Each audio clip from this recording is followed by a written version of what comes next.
start the actual online piece, you can submit questions to us live by using these little index cards. I think some people might be sitting on them. So if you think you haven't got them, you might have inadvertently sat on them. If you don't have enough, I'm sure Harriet is available to hand them out. And so we can make sure that your questions are being taken on board. Can't promise they'll all be answered, but we'll certainly try our best to cover them. So if you are sitting on them, you need to retrieve them.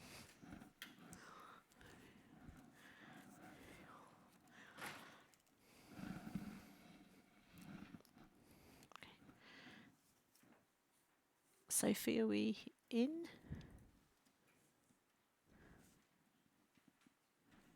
One more minute. Oh, yes. Can we get the clock adjusted as well at the front, please?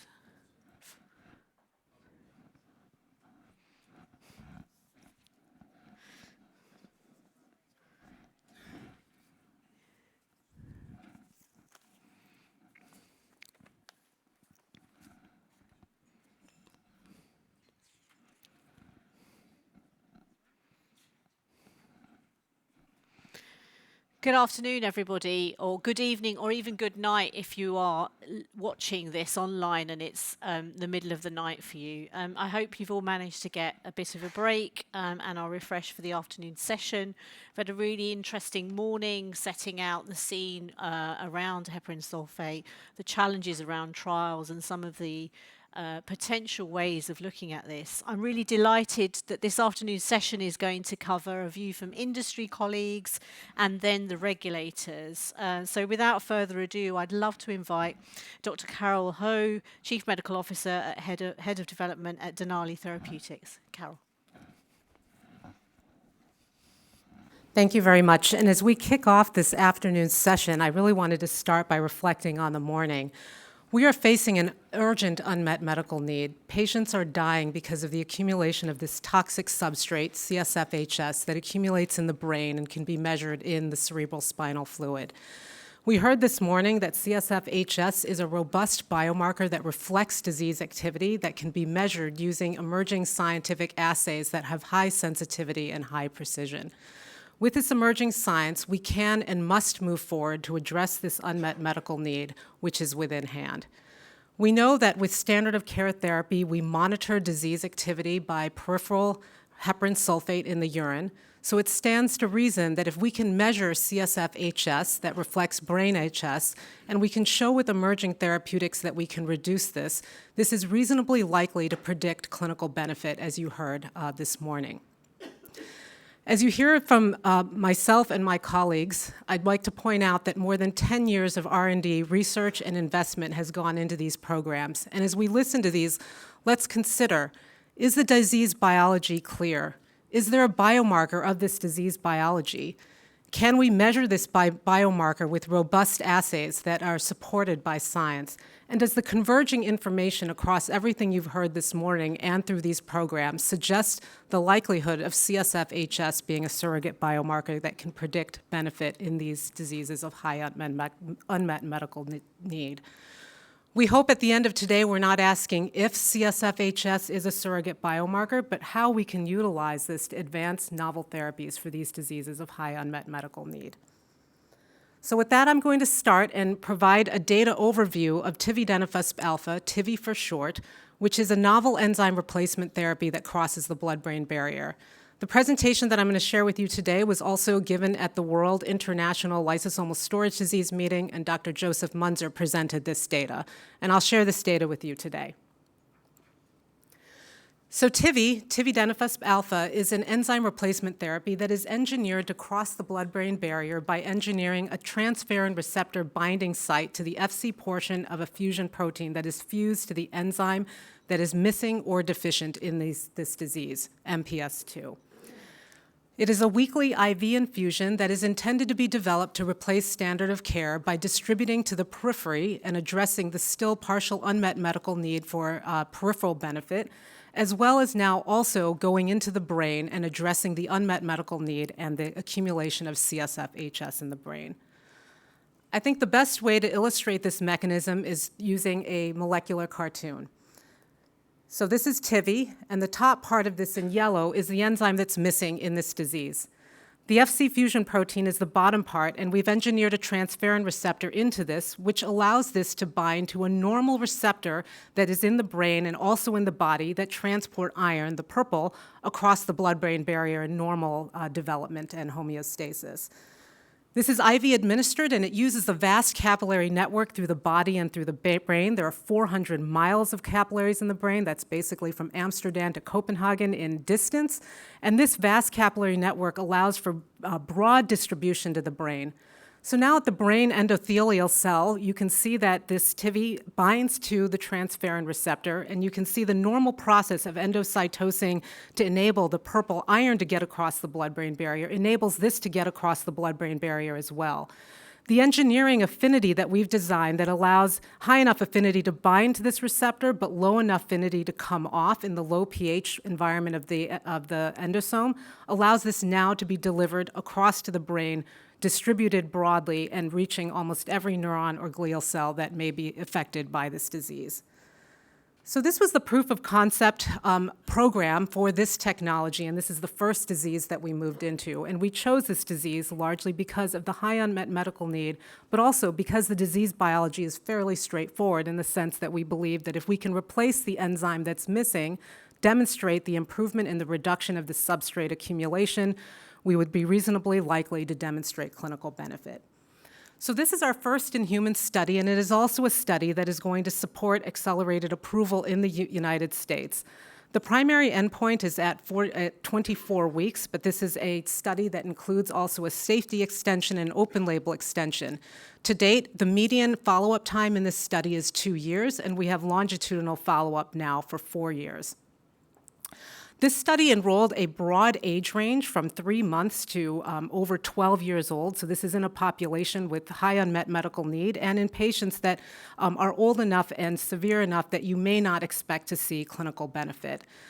Some of these patients were treatment naive and others were on treatment. Those that were on standard of care treatment were switched to Tividenofusp alfa without a washout period that was mandated by protocol. In this study, we identified the marketed dose that we plan to move forward with, which is 15 milligrams per kilogram. However, we dosed up to 30 milligrams per kilogram and found no dose-limiting toxicities. But 15 milligram per kilogram, as you'll see, based on our biomarker data, is believed to be the efficacious and also safe dose to move forward. There were 47 patients, as noted, that were enrolled in this study. Today, 41 of them continue in the trial. We had one discontinuation due to adverse events that were not drug-related, as well as adverse events of IRR, and we had 5 additional patients that discontinued due to withdrawal of consent or loss to follow-up. This is a significantly long study, very intensive, and this is a globally executed study in the UK, the Netherlands, Canada, and the United States. These are the baseline characteristics, and I already mentioned the broad age range up to 12 years of age, and I think notably you can see that all 47 except for 3 were neuronopathic severe disease, and of those, more than half of them had known severe mutations of large deletions, translocations, or splice site mutations. The remaining mutations were missense, about half of which may be severe and half of which may be milder. About 60% of them were on prior idursulfase therapy, and that's very important when we look at the biomarker data to look at the unmet medical need with respect to substrate accumulation. Of note, 4 of these patients, 2 of them were previously treated with stem cell transplant, and 2 had been previously treated with experimental gene therapy. This is a safety overview, and as you can see, this is divided up by the 24-week period and all periods. I'll speak to the safety across all periods. So treatment adverse events were seen in all of the patients, but the majority of these were mild to moderate. 72% were mild to moderate. We had 1 discontinuation that I already spoke to due to adverse events, and we had 3 participants that had serious treatment-emergent adverse events. 2 of these were due to IRRs, but those patients have remained in the study and are able to tolerate 15 milligrams per kilogram, and 1 of the 2 was a SAE largely because he was observed without intervention overnight with hospitalization. We had one participant that had an SAE of anemia. That patient remains in the study and has been stable despite continued dosing up to 15 milligrams per kilogram. The most common adverse events were IRRs, not surprisingly, and anemia. These both improved over time despite continued dosing, and with anemia, no interventions were required except for iron supplementation, which was allowed by protocol. This slide looks at the IRR profile, and as you can see, over time, this is mapped out in every 4-week periods, the incidence of IRRs decreased significantly over time, as well as the intensity of these IRRs. The 15 milligram per kilogram dose was thus well tolerated in these patients. So now I'm going to get to the biomarker data, which is the focus of this meeting today, and the understanding that CSF-HS as a substrate of the enzyme that is missing in this disease and the toxic disease biomarker is important in measuring treatment response for this disease. As you can see here, at 24 weeks, we saw a rapid, a robust, sustained, and statistically significant reduction in CSF-HS. As you can see, by 24 weeks, we had more than a 90% reduction that was statistically significant. And very importantly, we characterized the normal range of CSF-HS based on non-MPS pediatric samples. So with this analysis, we looked at 60 CSF samples as well as more than 120 urine samples. And what you can note here at baseline, what you can see here is at baseline, none of these patients had normal levels, and that's to be expected because standard of care does not cross the blood-brain barrier. But as you can see, after 24 weeks, we had more than 90% of the patients that achieved normal levels of CSF-HS. Importantly, if we look at urine, it's important to note that at baseline with these highly sensitive assays, even though 60% of these people were on standard of care, you can see that none of them actually had normal urine HS levels. However, after treatment with Tivi, we again saw a rapid, robust, sustained, and statistically significant reduction in urine heparan sulfate of more than 80%, and you can see that this was normalized in a large number of patients starting at 24 weeks moving onward. This data suggests that there is an unmet medical need that remains even in the periphery with standard of care, and Tividenofusp data supports that this could have a benefit both in the periphery as well as in the brain, which current standard of care does not address. This next slide looks at serum neurofilament, and I'll describe a little bit about neurofilament because it may not be a biomarker that is familiar to everybody. So neurofilament has really emerged as a very important biomarker in neurologic disease that reflects severity, prognosis, and also treatment response in several diseases. So in multiple sclerosis, SMA, CLN2, and also ALS, neurofilament has been noted to correspond with disease severity and also correspond to treatment response and correlations with clinical endpoints. Notably, serum neurofilament was used as a surrogate endpoint to support approval of tofersen in the US in 2023 and in the EU in 2024 for a familial form of ALS. Very importantly, recently, there was a paper by Takeda colleagues with David Whiteman, Oystein Breck, and Christian Aguilera, which showed that neurofilament is also correlated with severity of disease in MPS and is prognostic. What we see here is a highly significant reduction in neurofilament over time and normalization in more than 70 patients after 2 years. We also looked at hearing thresholds, which this is a test called auditory brainstem response, which is an objective way to measure hearing. Lower decibel thresholds mean improved hearing and ability to detect a lower stimulus of sound.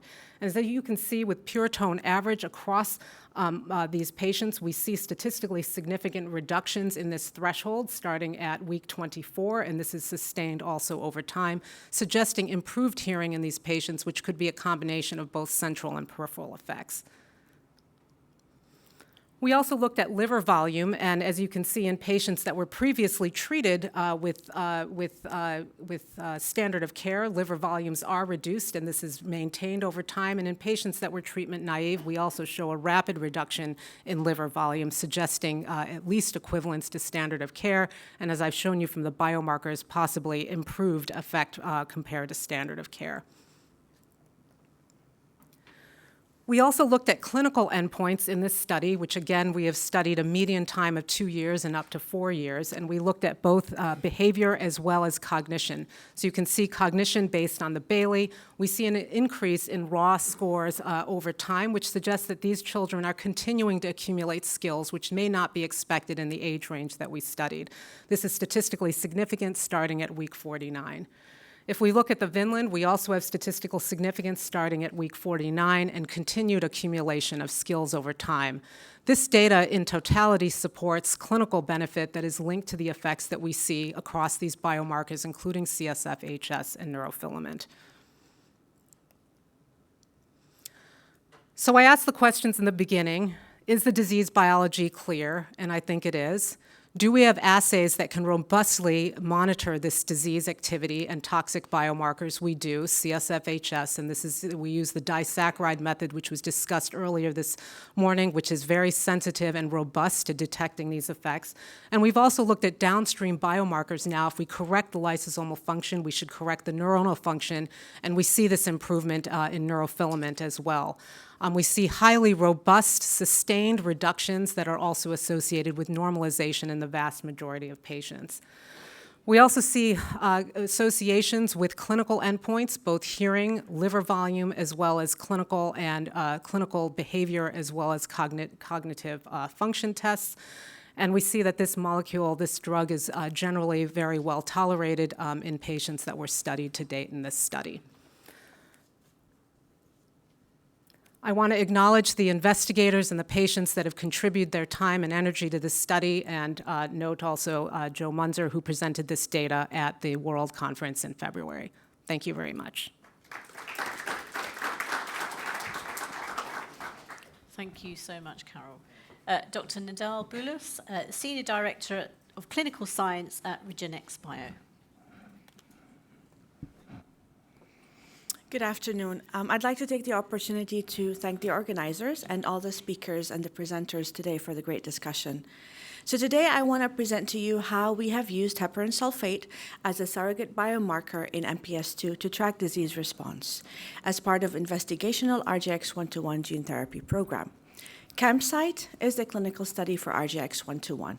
It's a gene therapy aimed to administer a functional copy of the IDS gene directly into the CNS. This is a one-time CNS injection that is direct to the CNS, and it's aimed to address the unmet CNS need in neuronopathic MPS II patients. So we've heard a lot about pathophysiology of MPS, and I just want to reiterate here that it stems from 3 genetic events. We have a genetic mutation that causes a deficiency in an enzyme and subsequently leads to accumulation of a substrate, which is the GAGs. So using genetic variants to ascertain disease pathogenicity sometimes is unclear. We've seen problems with newborn screening when looking at enzyme activity related to determinations. We also don't know how much enzyme is needed to avert disease. And there are also technical and biological variations when reporting % normal. So GAGs are the substrates that cause disease. They accumulate in multiple tissues and organs, and they are leading to subsequent somatic and neurologic manifestations. So it makes sense that measuring the substrate provides a more reliable biomarker in these diseases.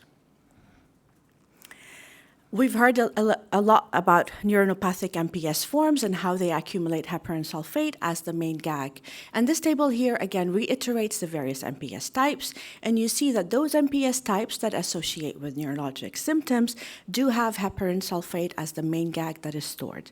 So again, we're seeing that heparan sulfate is the metabolite causing the disease in neuronopathic MPS II, and its accumulation is a direct result of the missing enzyme. We have a lot of assays that are validated that we can measure heparan sulfate and quantitate accurately in the CSF. I'm showing here the enzymatic digestion method. We've heard a little bit about this earlier. And what this does is it's an enzymatic digestion of the long heparan sulfate polysaccharide chain into its disaccharide subunits.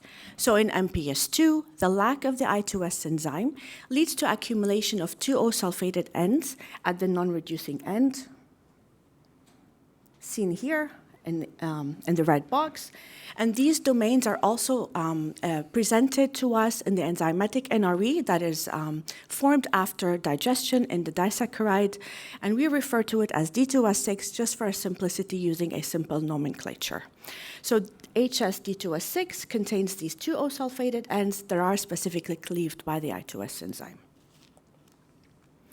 So when looking at total heparan sulfate concentrations in CSF samples from MPS II patients, we see that neuronopathic MPS II patients store high levels of heparan sulfate compared to attenuated as well as compared to normal CSF samples.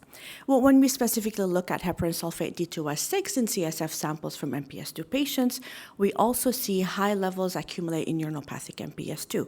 But I do want to point out that heparan sulfate reflects disease pathology in that it can differentiate between the neuronopathic and the attenuated phenotypes. So for our developmental program, we're focusing specifically on measuring this disaccharide specifically as part of our program.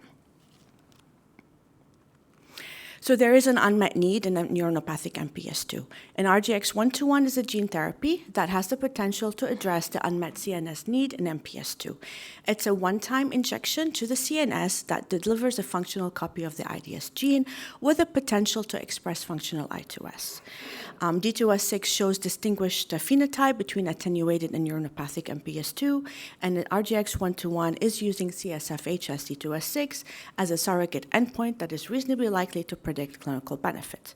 And newborn screening right now for MPS II allows us an opportunity to identify patients early on and be able to treat CNS manifestations before the onset of disease symptoms.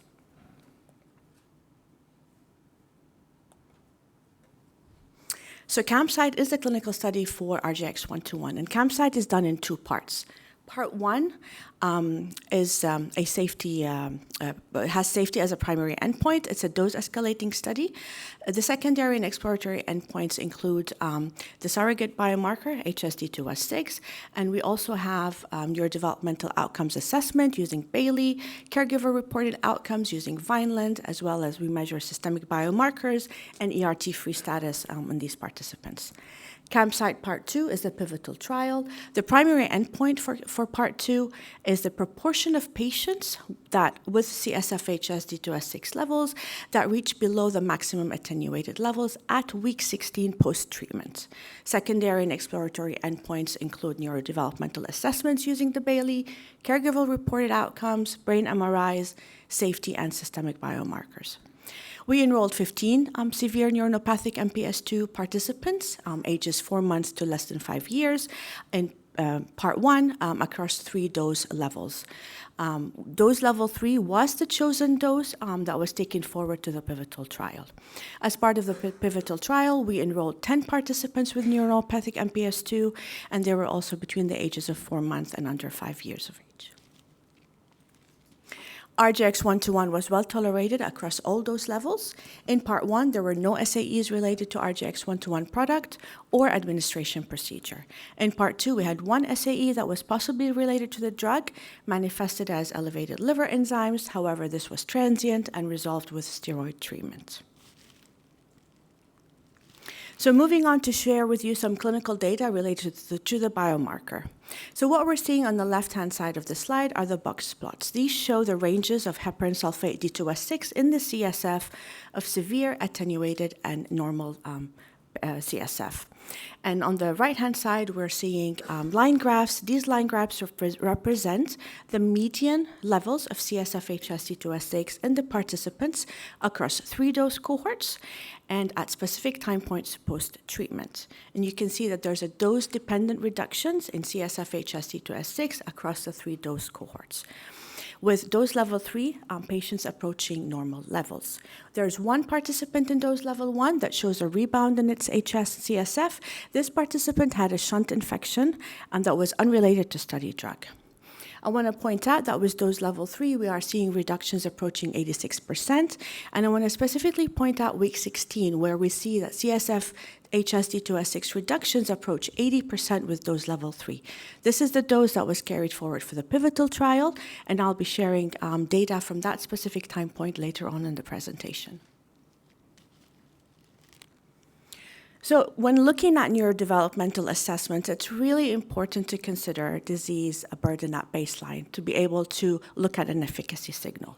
So what I'm showing here is two cohorts of patients on the trial. On the left-hand side, we have participants whose neurocognition falls within 2 standard deviation from the normative mean, and these are seen in the shaded gray areas. These participants have less central nervous system impairment. And what we're seeing is that these participants continue to acquire skills at a rate that allows them to stay within that 2 standard deviation from the normative mean. And that's because they have less central nervous system impairment. On the right-hand side, we're seeing participants whose neurocognitive function falls below the 2 standard deviation from the normative mean. These participants have more impairment in their central nervous system at baseline. And our hope from an efficacy standpoint for these participants is to be able to keep them stable and prevent them from further decline, and maybe help them acquire some key functional skills in some measures. And I want to let you know that majority of these patients do acquire key functional skill across different measures, including communication as well as daily living. One thing I want to note is that in all of these participants, we see an early response to the biomarker, indicating an early efficacy and that we are clearing the toxic substrate in the CSF. And I also want to remind you that for caregivers, any stability or maintenance of skills that these patients have, or even acquiring some skills, is very meaningful to them. And treatment response will be dependent on the extent of the neurologic deficits at baseline. So moving on to share data from the pivotal trials, again, the primary endpoint was the proportion of patients with CSF HSD2A6 that reached below the maximum level that we see in attenuated patients at week 16 post-treatment. So the primary endpoint was reached with statistical significance. 8 of the 10 pivotal patients demonstrated reductions in CSF HSD2A6 below the attenuated level at week 16 post-treatment. The 2 other patients also exhibited robust reductions in excess of 50% reduction compared to baseline.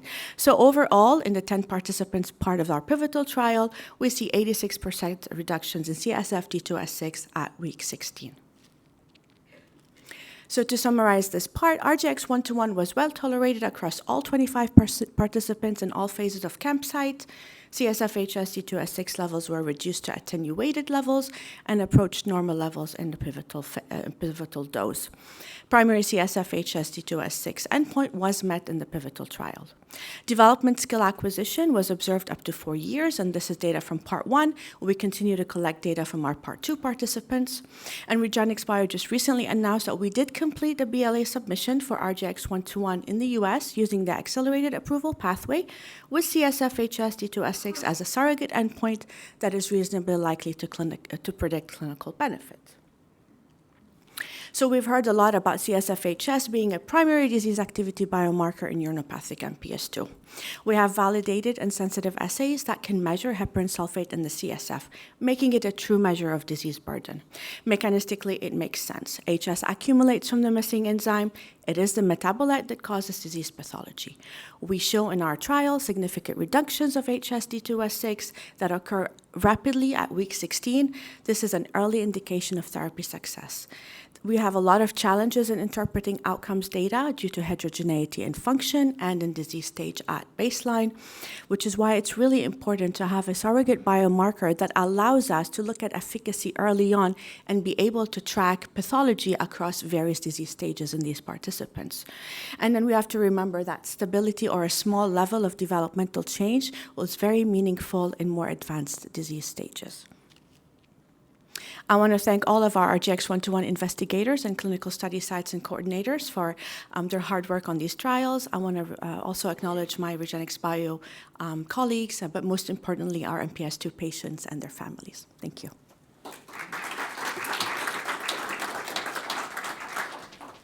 Thank you so much, Nidal. I'd like to welcome Heather Lau from Ultragenyx. Thank you, Heather. Thank you. It's a pleasure to be here. It's an honor. As a former academic physician who took care of patients with MPS for my entire career post-training, it's been an honor to present this data. And I will give a little history on this, this program. So going forward. So UX111 is designed to treat pediatric MPS IIIA. So we heard about Sanfilippo from Dr. O'Neill earlier, and highlighting again this wonderful representation on the natural history of this disease. And what I want to point out is here, we see that in early development, they're tracking along other children that are either neurotypical or they're, again, gaining in skills. It's really hard to diagnose at this stage, but it's important to note that biochemically, things are awry already. They're accumulating the toxic substrate from birth. So toxic accumulation is there. It's a single enzyme defect accumulating HS, but we don't see it clinically manifest until beyond 24 months. And that's critical because, again, to design a trial, which we'll talk about today, it takes years to see that full clinical benefit. So as you've heard so far, CSF-HS we're referring to as a proximal or primary disease-causing or disease activity biomarker. That was coined by the founder of our company, Ultragenyx, Dr. Emil Kakkis, years ago, because he wanted to highlight that when we're thinking about a biomarker that's relevant, it really should be connected to the underlying disease pathophysiology. It should be very close to that defect so that we can understand when we hit the target when we are developing a drug. Now, there are other biomarkers you've heard about so far. You've heard about neurofilament, which is really important in other CNS diseases. It's not specific to MPS. It's really an indicator of neuronal health, and that's important. But the data that, with NFL, it takes potentially months to years to see the full reduction. I'm not going to show that data today of our program, but again, it's a downstream marker, not proximal. And finally, looking at brain volumes, very important. We do see neurodegeneration over time. I'm a neurologist, we look at MRIs all the time, but once we lose neurons, we can't regrow them. So that biomarker is not a very early marker either. It's important, though, to follow over time. So that's why we're making this point here that CSF-HS is an early biomarker that can indicate whether treatment is failing or treatment is succeeding before we go on with the clinical development of a program. So moving forward. So what is UX111? It's an intravenously delivered AAV9 in vivo gene replacement therapy. It's under the control of a ubiquitous promoter, so ideally it would be expressed both peripherally and systemic and in the CNS. But the idea is that AAV9, as you heard earlier, does cross the blood-brain barrier. And as we heard, there's a capillary bed that feeds every neuron in that brain. And hopefully we're delivering to a variety of cells. Now we are relying both on direct transduction of cells, but also on cross-correction, which is the basis of enzyme replacement therapy. Lysosomal enzymes can be secreted and picked up by surrounding cells. So even if we don't hit every single neuron, we have the ability to feed those neurons and other brain cells that have not received that transgene. So hopefully we can rescue even more cells, and that's the hypothesis to this therapy. Now, we did not develop this therapy. Ultragenyx has a long history in developing therapies for rare diseases, including small molecule, enzyme, and gene therapy. But this therapy started in an academic center in the United States, nationwide, under Dr. Flanagan, created by Dr. Haiyan Fu. It was taken forward initially. It was a dose-finding open-label study, so a phase 1/2, that evolved eventually into a phase 3. But then it was passed on to Abeona, and Abeona took it over, and it was under Abeona that the substantial amount of this data was generated. And so they went through cohorts 1, 2, and 3, and they settled on a dose of 3E13 vector genomes per kg. And the data is not shown today, but that was based on a dose finding, looking at the CSF-HS marker over time. So we had a bigger response. Now in cohort 3, they went on to focus the population, and they enrolled, out of the 22 patients in cohort 3, 17 were enrolled under stricter criteria, looking at the youngest patients, or patients with a DQ of 60 or better. So here we see now a narrowing of the inclusion-exclusion criteria, and you'll see the efficacy for those 17 patients. But I want to remind you, the first patient dosed was in 2016, and today is 2025. So moving forward, the pivotal trial was 24 months, and most of the data from the CSF-HS is from that trial. But the clinical follow-up, the real clinical benefit, is going to be seen in the long-term follow-up study, which is now ongoing for many years. We have data out to 6 years. But it was in March 2022 that we got word that Abeona was not able to take this program forward. So Dr. Kakis was contacted, and he took this on. So this became our program, and we've been working hard. And we also submitted our BLA in December of this past year. But it really was this long 9 years of data that we're going to show you right now. But the crux, or the most important part of this, is that we saw biochemical efficacy within 6 months of dosing every patient. Now, there's also an early terminated trial, ABT-003. 5 patients were enrolled, but they were terminated due to apparent lack of clinical efficacy. What we've committed to is bringing back those patients for long-term follow-up to really understand what does clinical benefit look like in older children and those with a more advanced stage.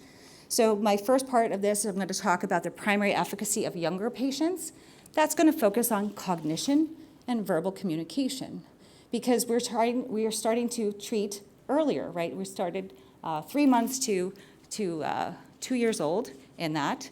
But I'm going to come back at the end and talk about the 10 patients that were enrolled when they were already losing cognitive skills. Do we see clinical benefit, and what does that look like? Okay.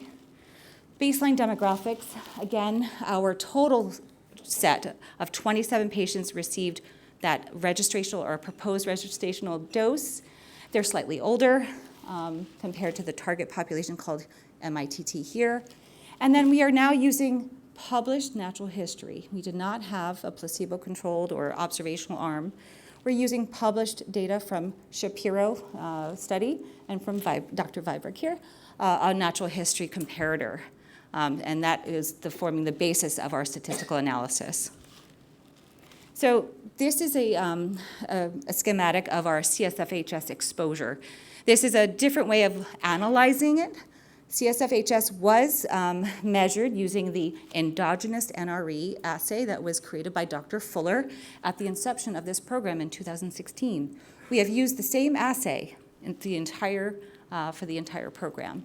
And instead of just looking at the first and the last, we looked at all available CSF-HS levels, so pre and post, and we did that at 6 months, 12 months, 24 months. And we have a sustained reduction over time. But we see it clearly within the first 6 months. Every single patient, regardless of age or stage of disease, has a biochemical response to this therapy. And so this includes the 10 patients that were slightly older or more advanced at the time of intervention. And in blue, we have our target population, and in green, our target population are younger. And they both had a very similar reduction of over 65% reduction. That's statistically significant. We do see patients achieving, other patients achieving 70 to 80%. Now, again, with a moment here, this biomarker not only told us when there's efficacy, but it told us when there was a problem. And so a couple of our patients did develop an immune response to the transgene product, the sulfamidase enzyme. And in fact, we started to see rebound. And we saw rebound well ahead of cognitive decline. And I will share with you today that this patient actually went all the way back to pre-baseline levels. They had a very high anti-sulfamidase enzyme antibody response. And we then proactively, reactively treated them with a 3-drug regimen, bortezomib, sirolimus, and rituximab. And post-data snapshot, which is not captured here, that CSF-HS has come back down to where it was when it was immediately treated, when the child was immediately treated. This is well ahead of any decline in their cognitive abilities. So this was already presented. We have other patients that did have a very high response, antibody response, and they are losing cognitive abilities later. So in fact, this was a marker of efficacy, but it also told us that there was a problem, and we were able to react and treat that child. Okay, so clinical data. Because we've been in the clinic now for 9 years, we took over 3 years ago, we have some wonderful long-term data. Now, this is going back to that target population, that younger population, where cognition and communication are clearly the target, the endpoint, because these children were treated well before they started to see decline. And so on the bottom here, which is a little hard to see, these are grouped by months. And it's not really until 5 years old can you see a clear separation from our natural history cohorts. In cognition, we have both from Dr. Weiberg and Dr. Shapiro's group, but the other 4 domains are just from Shapiro because that's what we had access to. So clearly, if we're treating under 2, we have to follow these children forward to see a clinical separation, right? Separation or divergence from natural history. That study is years long. And we're fortunate to show you that we have years long of data because we were able to continue this study. And so in 4 of the 5 domains, we see a clear separation. Gross motor is not diversion. They're not diverting it because gross motor, like ambulation, is lost later. So it's not expected to be clearly separated. So this formed the basis of our model. So here we're looking at our model-based change in cognition between 24 and 60 months, because prior to 24 months, we really can't see a treatment effect. And this was actually favorably received by the FDA. So both the CSF-HS for a biomarker for accelerated approval was favorably received, as well as our primary efficacy endpoint looking at 24 to 60 months. And here we see that as the patients are gaining in green, our treated patients are gaining about 16 points in cognition on the subtest. We see a loss by 7 in the untreated for an overall loss of 22 points. This was also shown to be statistically significant in both expressive and receptive communication. So we're clearly showing a clinical benefit. Now, can we connect the two? We see a reduction in the CSF-HS, and because we followed this forward, we were able to do a statistical analysis looking at correlation. And there's a significant correlation between reduction of greater than 50% in CSF-HS with improvement or stabilization in cognition. And in fact, we go on to show that is also preserved in the other domains as well. Now, going back to the children that were treated at a slightly more advanced stage or older, again, as you heard earlier, the key features of the disease that are important to families to retain or maintain center around ambulation, communication of any form, not just verbal, but nonverbal communication, feeding and eating. And so that's what we started to look back. What we did was we looked back at those 10 patients in our study that were already enrolled and followed forward. And the range is from 5 to 15 at their last assessment. So it's still maturing data, but we're showing that looking at a retrospective review of item-level data to support communication, ambulation, and eating and self-feeding using the Bailey and the Vineland, we see that the patients are maintaining. Now, again, it takes time to fully know that if this benefit is going to be statistically significant, but our oldest patient at this age is 15 years old.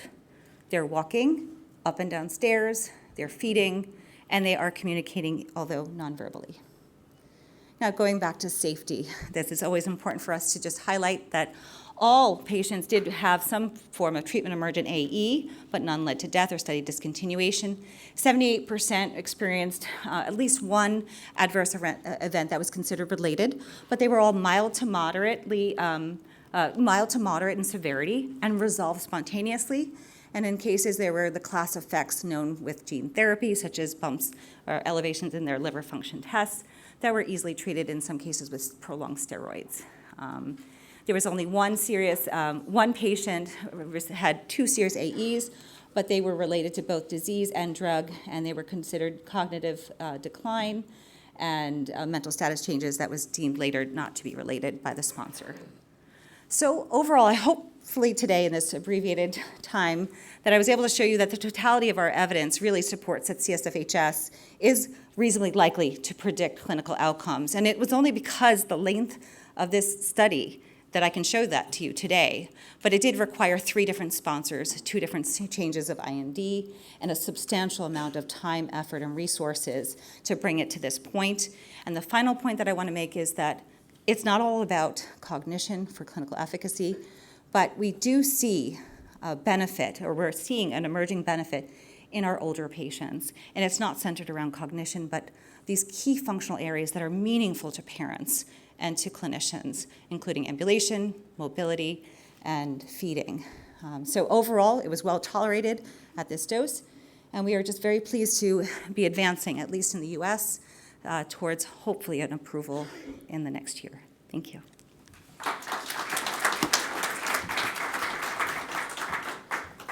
Thank you so much, Heather. I'd like to hand over now to Leslie Meltzer at Orchard Therapeutics. Thank you, everyone. I'm going to talk through Orchard's portfolio of programs treating neuronopathic lysosomal storage diseases. And since our approach is a bit different than some of the other approaches that you've heard about today, I'll first spend some time describing the science and the rationale behind this approach. I'll walk through some of the results from programs that have established the proof of principle for the use of this approach in treating neuronopathic lysosomal storage diseases, and then I'll talk through some of the emerging data in our programs in the MPS indications. I'm an employee of Orchard Therapeutics, if you could not tell, and these are my disclaimers as we will be talking about investigational programs during this presentation. So Orchard's approach leverages hematopoietic stem cells for the purpose of introducing genetic modification to patients with genetic disorders. And the rationale for using hematopoietic stem cells is that these cells, one, are self-renewing, so a single administration can provide a patient with a durable, potentially many-year-long supply of corrected cells. And second, because these cells give rise to the entire hematopoietic lineage, which allows us to treat a variety of disorders, including systemic disorders like lysosomal storage diseases, that is driven by our ability to genetically correct monocytes and macrophages that can infiltrate the tissues. So in all of our programs that I'm going to be talking about, we have patients with a genetic disorder from whom we are isolating the patient's own hematopoietic stem cells. This is an autologous procedure. We're genetically modifying these cells with an integrating lentiviral vector, although there are other emerging modalities of modifying hematopoietic stem cells that are also being used in other indications. And then we reintroduce these cells following essentially an autologous bone marrow transplant.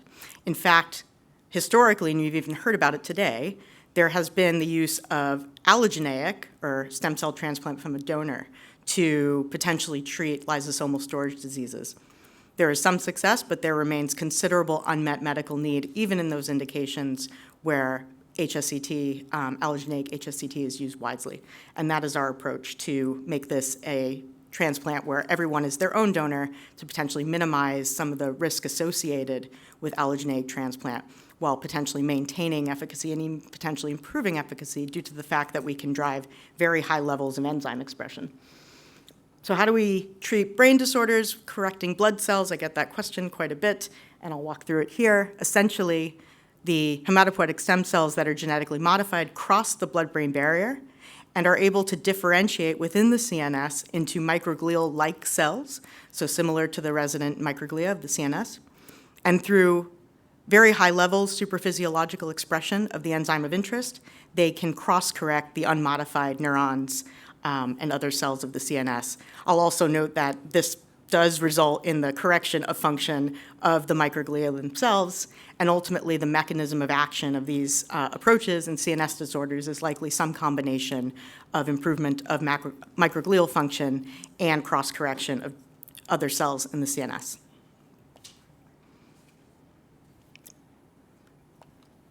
So the proof of principle, I'm going to step aside from MPS for just a moment and talk about the proof of principle for this approach, which was established in a related disorder called metachromatic leukodystrophy, or MLD. MLD is another lysosomal storage disorder.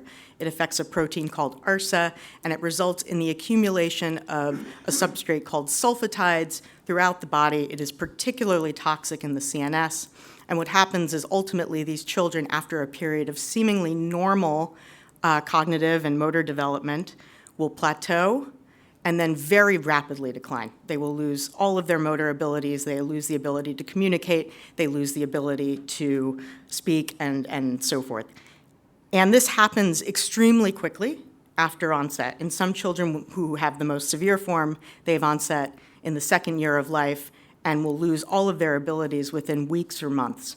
They may then survive in a severely impaired state for a decade or more, or unfortunately, they may die shortly after that.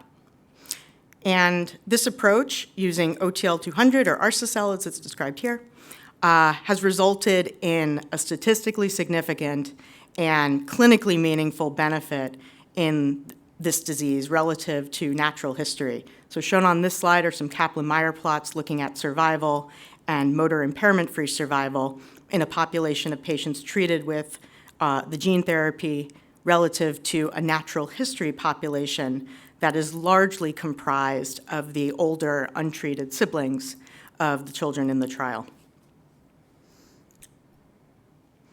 So building on this approach in MLD, Orchard is continuing to work with our academic collaborators at Ospedale San Raffaele in Milan, who were the original innovators of Arcicel, on a program in MPS I Hurler. We haven't talked about that as much today, but I'll reiterate that MPS I Hurler is currently managed with standard of care that comprises enzyme replacement therapy as well as allogeneic bone marrow transplant, which again results in residual disease burden primarily in neurocognition as well as on skeletal health and joint mobility and motor health. So we believe this approach, given the fact that these cells are able to migrate to all of the tissues that are potentially impacted in MPS I, represents a potentially promising approach for the treatment of MPS I Hurler that may overcome the current limitations of current standards of care. So this slide is showing biomarker evidence of enzyme activity in the CSF, as well as clearance of CSF dermatan sulfate and heparan sulfate. Unlike MLD, MPS I Hurler, we see relatively delayed cognitive impairment, and so the evaluation of the biomarker has been helpful to us to determine whether or not we would anticipate to see clinical efficacy. These patients are currently being followed in a proof of concept study that is 8 patients over 5 years at least. And what we see so far is on growth outcomes, which is I would say an integrated clinical readout for overall skeletal and joint health. We see that patients are staying on a normal growth curve out to at least 5 years of follow-up. And that includes that is a population of patients where, at a time where we would typically see with treatment with allogeneic transplant, that patients are starting to actually fall off of that normal growth curve. Actually, I'll go back. We also see evidence of improvement on joint mobility, improvement on radiographic findings, and improvement on motor scores as well, all indicative of continued efficacy on the skeletal outcomes. We also see evidence of improvement in CNS outcomes. We see continued improvement in 7 of 8 patients who are continuing to acquire cognitive skills per age.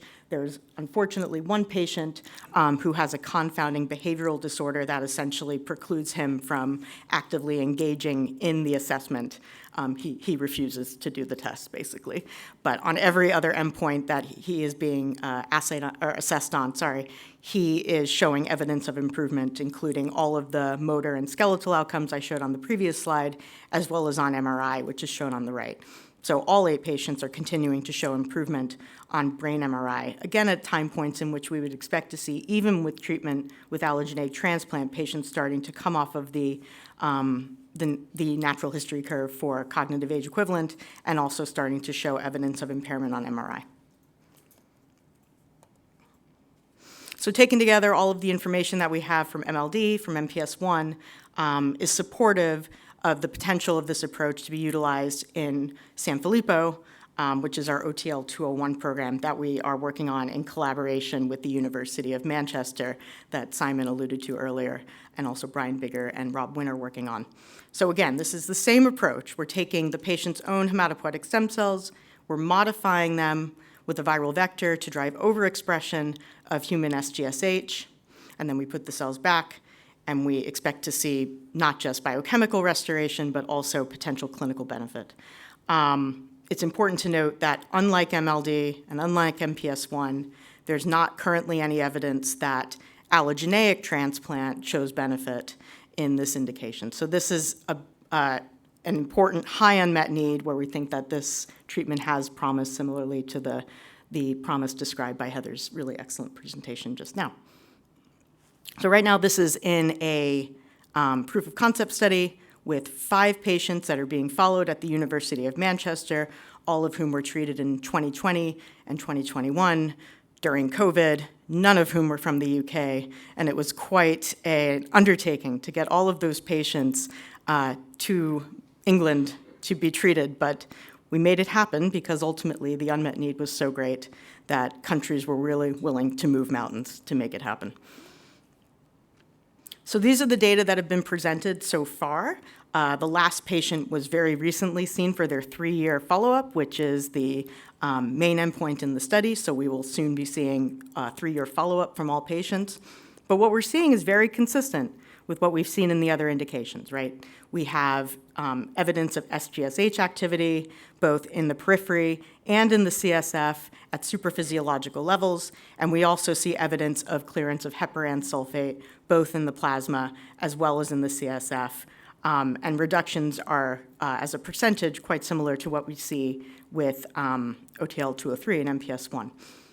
On neurocognition, we also are seeing very promising results with 4 out of 5 patients showing continued improvement on the cognitive age equivalent on the Bayley score. And this is what we would hope to see if we are now at a point where, in the natural history of the disease, patients should start to plateau or decline. These patients are all continuing to improve. 4 out of 5 are continuing to improve.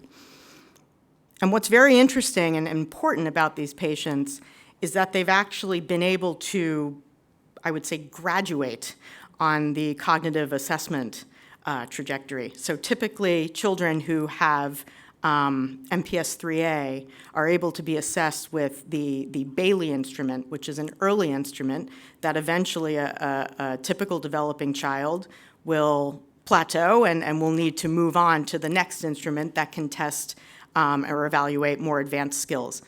A typical child with MPS IIIA will never move on from that first instrument. 4 out of the 5 children in this study have now moved on to the Kaufman instrument, which our understanding in engaging with Manchester is something you never see in MPS IIIA. And that's, again, supportive evidence, potentially integrated evidence, that tells us that there is some promising efficacy with this program. We also see qualitative evidence of changes in patient behavior and an ability to continue to engage in activities of daily living, distinct from what's seen in the natural history. The photo on the top left, I think, of your screen, with the child who's working with fine tools and wearing glasses and a mask, because this was during COVID, often gets a very positive reaction as evidence of a child who's able to maintain activities of daily living above and beyond what would typically be seen in MPS IIIA. So this study is ongoing. We continue to evaluate these patients, but all of the data we have so far is supportive of moving into registrational trials with this product, as we've done for MPS I and as was done for MLD. So at Orchard, we are currently actively working with our colleagues at Manchester and throughout the MPS community on the design of a registrational trial. Given the rarity of the disease, we would like a single, globally harmonized protocol that allows us to move potentially toward regulatory approval throughout the world. And we would be very eager to see HS in the CSF as a surrogate endpoint that's reasonably likely to predict clinical benefit as that primary endpoint for a global study. I think ultimately the decade plus of development that was necessary to get MLD approved is something we would like to see move much more quickly in MPS IIIA, again, given the high unmet need and the lack of treatment options. And with that, I'm right at time, and I thank tremendously our academic collaborators in Manchester, at Ospedale San Raffaele, and all of my colleagues at Orchard who participate in these programs, and of course, very much the children and the families who have given their time to these studies. Thank you so much.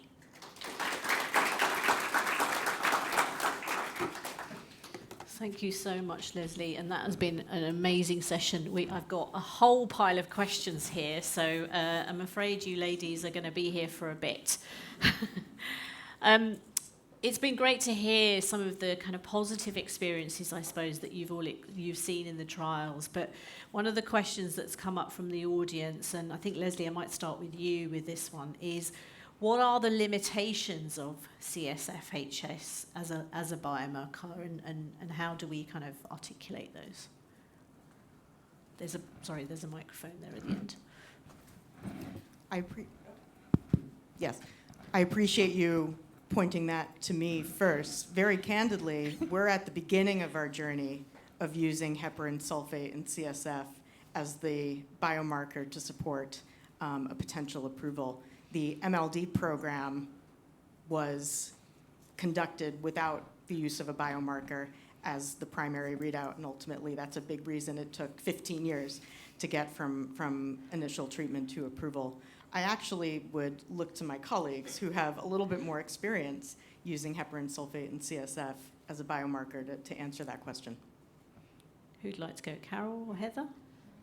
Sure, I'll start. So, I think we've discussed the many strengths of CSF-HS as a proximal biomarker, the substrate of the enzyme that is missing and deficient in these diseases. So I think the biology makes a lot of sense. But are there challenges? Absolutely. And I think the challenges you've heard through what we've discussed today, in that with the number of patients that are available to run these trials, demonstrating your sort of standard expectation of statistical significant correlations with clinical endpoints is very challenging.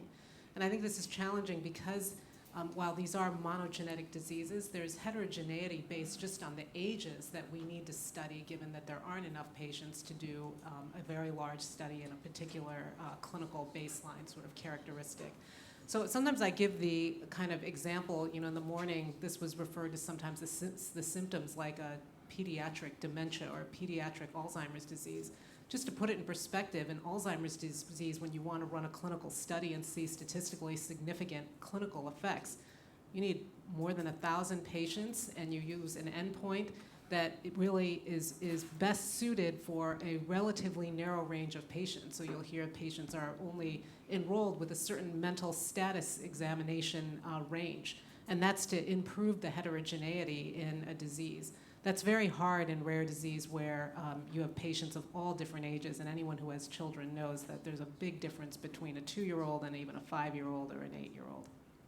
And to follow up for that, that's why I highlighted that we have two different analyses, right? Right now, we had, Abiona chose to focus and exclude patients based on age at one point to try to enrich and really to see that clinical benefit. They weren't going for an accelerated approval at that time. And that's really hard on families to say that there are untreated siblings in our cohorts as well. And so we were fortunate to show statistical significance in that group. But that's why last year we wanted to go back and start to understand. I don't know if we can hold that same bar to the advanced, to show a statistical correlation in this. And so that's where we really are looking to say that this is likely predictive of clinical benefit. And really, it's looking at the end stage of this disease. People are asking about minimal change on scales. Well, at the end of the day, this is a fatal disease. Before death, there's a loss of ambulation, loss of feeding, loss of communication. We don't need specific numbers to show benefit in that sense. So that we do actually need more flexibility on that end, that HS is coming down or not coming down, and then showing the clinical benefit in that way, but not holding us to the same bar as a powered study of 1,000 patients. That's the Heather, this gives me a great kind of segue into the next question. Just in terms of what you've just described, do you feel that there might be a threshold to reach in CSF-HS reduction, and what do we need to achieve? Oh, it's a good question. It's hard because we have small numbers, right? In MPS IIIA, it's a lot smaller sample size than MPS II, but I'm sure there is a threshold, right? What is it? More is better. To reduce is better, right? A toxic accumulation. But it's not instantaneous. We can't know. And that's why it's helpful to see if we can get more than 50%. There are, we can look at preclinical models. We can look at deposition in the animal studies. We can look at some of the failed trials. So, we put it at 50%, but that's a guess in a way, an educated guess. But we are now showing it, right, in our longer-term follow-up. There is clinical benefit. So we have 65% reduction. Could we do better, 75? That remains to be seen.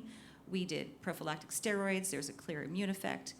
But we're showing something, and this is a fatal disease. So I think it's probably a threshold, but we can't biopsy the brain, right? We can only use our CSF and see what we can achieve. Thanks so much. Nidal, we have a question for you. Forgive me if I articulate this incorrectly, and I'm going to try and capture the person's question here very well. Why CSF D256 or 56 and not total disaccharides for endpoints? So we look at both. We specifically focused on CSF D2S6 just because we saw the differentiation between severe and attenuated. And going back to your point, what is a level that we want to achieve?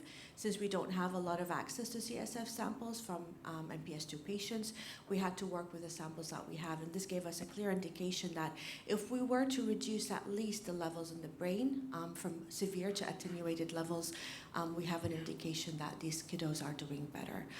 So this is why for our developmental program, CSF HSD2S6 made sense for us based on the data, and it was data-driven, and specifically for that differentiation between severe and attenuated. And then a follow-on for that is, what was the total CSF disaccharide reduction? It followed similarly, but we are seeing that the D2S6 is more sensitive in the CSF in the neuronopathic MPS II patients. Thank you. Carole, one for you now. Why don't we use NFL as a biomarker? Yeah, it's a good question, and I think Heather addressed it partly in her talk. I think in these monogenetic diseases where it's very clear what the pathologic mutation is, then this impairment of the enzyme, we can measure the substrate. So there are earlier biomarkers that can be used for demonstrating early clinical benefit and early biomarkers that can tell you early what dose to use for moving forward in clinical development. That being said, I also think that from a community perspective, there's a lot more that we need to understand about neurofilament, and it could be something that very much supports the development of these therapeutics in the future. And so I think it's something that from the scientific perspective, we feel very strongly there should be continued work on that as a biomarker. Thank you so much. Heather, I have a couple for you. Antibodies to the enzyme, are they measured in the blood or CSF? And then did you follow up on all patients in order to start immunotherapy? Yes, so we followed both. I think there was one patient that was noted prior to when we took over, and so we had some CSF data and not consistently collected. But when we took over as sponsor and we saw that one case, it turned out to be CRIM negative, if for those of you who understand that. So they really amounted a high in the millions antibody response in the serum, and then the CSF was elevated, and that then was offset by HS rebound and then later cognitive decline. So that really made us pause and see, should we look at this in all patients? So we, when we amended the protocol as a sponsorship change, we put in place an evaluation for all patients and started to look at that. So we're still gathering, but to date, only one patient seemed deemed by the principal investigator to necessitate intervention. These are not without risk, right? Adjuvant immunosuppression or immunomodulation. These are medications that are used in infantile Pompe. We mirrored it off of the Pompe story of reactive or entrenched immunity as opposed to prophylactic. So absolutely we've evaluated. We are continuing to evaluate. Our last patient was a dose in the study was in 2022, so they're finishing up the 24 months. I will share with you that most of the immune response I saw within the first 6 to 12 months and out to 18 months. And so then we're hoping for tolerization over time, right? We're not going to get rid of the immune response, but we hope to tolerize the patients and get them to tolerization faster with a reactive. Now, you might have noticed I have a cohort 4 that just started. That's a sub-study. We're looking for more robust prophylactic immunosuppression to see if we can mitigate it ahead of time. And so it's always easier to mitigate than react to an immune response. So I'll share with you there that we're also doing a prophylactic immune regimen with 3 drugs. So again, but what helped us here was the CSFHS that told us something was wrong, because the other child went on 2 years later to show cognitive decline. They initially had cognitive benefit while they were mounting this immune response. So once again, a role for the biomarker in that case. And then finally, again, sorry, Heather, for you, have Ultragenics measured total CSF heparan sulfate? No, so the inception of this study was back in nationwide. They chose at that time, so I wasn't there for that decision.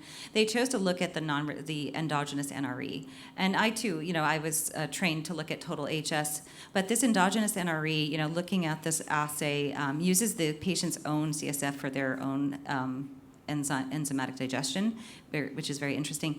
And it's not detectable in even MPS IIIB, C, or D. So it's very highly specific and sensitive.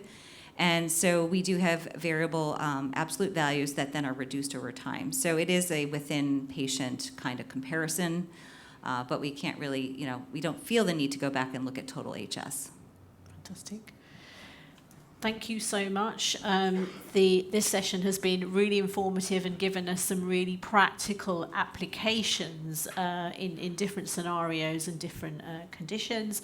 So with that, I'd like to thank my panelists for a fantastic session and answering all these wonderful questions. It set us up really well for a presentation after the break from our regulator colleagues to kind of explore what their thoughts are on all of the things that we've heard throughout the day today. So I can stop now for 15 minutes for a quick coffee break. As before, online participants, please just turn your videos off. People who are here in person, make sure you use the facilities before you grab your coffee, because I'll expect you back here in 15 minutes' time. Thank you.